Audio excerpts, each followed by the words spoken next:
Në Kuvend janë zhvilluar këtë të njëjta debate sa i përket ndryshimeve në projekt ligjin për sportin të propozuar nga Ministria e Arsimit dhe Sportit. Sipas ministres së Arsimit dhe Sportit Ogerta Manastirliu, këto ndryshime kanë qëllim modernizimin e sistemit sportiv dhe forcimin e përfshirjes së të gjitha grupeve shoqërore në jetën sportive. Ajo u ndal edhe te një prej risive që sipas saj sjell projekt ligji, përcaktimi i formës juridike të Këshillit të Arbitrazhit Sportiv. Ajo theksoi se ky ndryshim nuk cënon funksionimin e deritanishëm të këtij mekanizmi, por synon ta forcojë përmes një kuadri ligjor të qartë dhe të dakordësuar me të gjitha federatat sportive, përfshirë edhe Federatën Shqiptare të Futbollit. Së katërti, krijojmë formën juridike të Këshillit të Arbitrazhit Sportiv.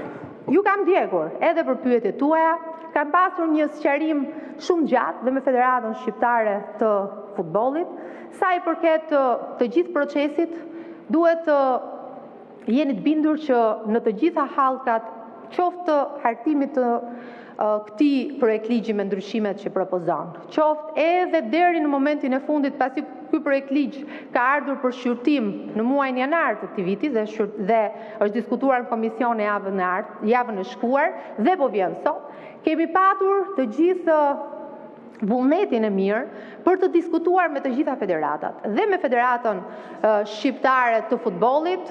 Unë nuk di të gënjej, absolutisht, dhe të lutem shumë, po pyeti të lutem se dhe ki durim dhe dëgjoj dhe ki respekt për kolegët që flasin, sepse nëse nuk ke respekt është halli yt.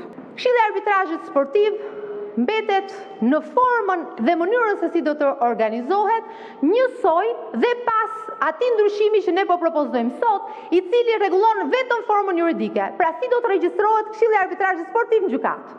Kjo është kaq e thjeshtë. Tani, sa i përket mënyrës se si do të zgjidhen juristët në Këshillin e Arbitrazhit Sportiv, kjo i përket rregullores e cila miratohet nga asambleja e përfaqësuesve që është në kokë. Dhe asambleja përbëhet nga të gjithë federatat, që do të thotë që vetë federatat do të miratojmë rregulloren përmes miratimit në asamble. Aty përcaktohen kriteret, aty përcaktohet mënyra e përzgjedhjes. Ky entitet ruan paanësinë, ruan drejtësinë, ruan transparencën dhe çdo element i tij përcaktohet njësoj si sot në rregulloren që miratohet nga Asambleja e Përgjithshme e Kokshit, ku në këtë asambble janë përfaqësues edhe nga Federata Shqiptare e Futbollit dhe nga të gjitha federatat, të cilat miratohen sigurisht në bazë të propozimeve të secilës palë. Nga ana tjetër, deputetja e Partisë Demokratike Ina Zhupa tha se ky projekt ligj thellon ndërhyrjen e shtetit në funksionimin dhe në financimin e strukturave sportive. Sipas saj, ky ligj është bërë nga kreu i Komitetit Olimpik Kombëtar Shqiptar Fidel Ylli. Është një lloj sikur Kuvendi i Shqipërisë, meqense janë të gjithë deputetët antar, të krijojë një gjykatë vetë e cila të gjykojë për kushtetutshmërinë e ligjeve dhe mos ta çojmë në gjykatë kushtetuese.